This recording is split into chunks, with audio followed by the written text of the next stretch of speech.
Hey guys, tonight's part 2 of the vinyl truck install. So watch this video and stay to the end to see the finished product. Okay, so this is my vinyl setup. I'm gonna start by loading this in. This customer is wanting to go with the silver metallic. This is an Oracle 651 as well. So we're gonna line it up. And I chose to go with a 16-inch wide roll, even though I'm only printing on a 14.5-inch wide area. The reason being is these silhouettes are terrible for getting off tracking.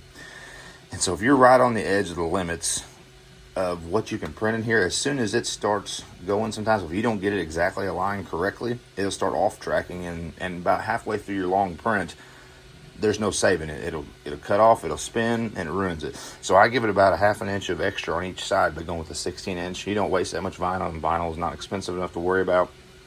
So that's what I do. So anyways, I'm gonna load this in. I've also found with these that the cutter is bad to not reset back to the depth you had it, so I just always reset it each time I cut.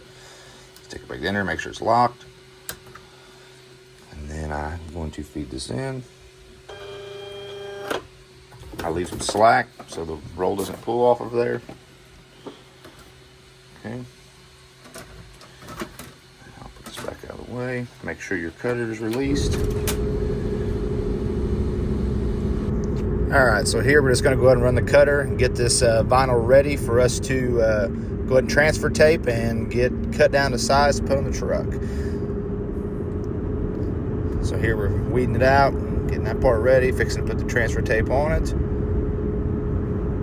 And there we're transferring, getting all the air bubbles smoothed out. That's an important step for your install, is getting the air bubbles out of it.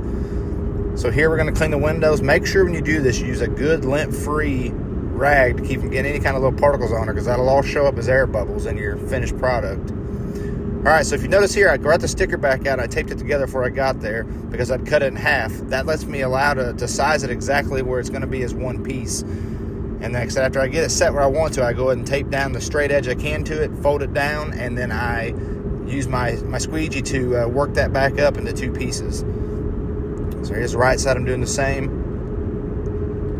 As you can see there, I went in and folded it over to the halfway there mark and put it back up.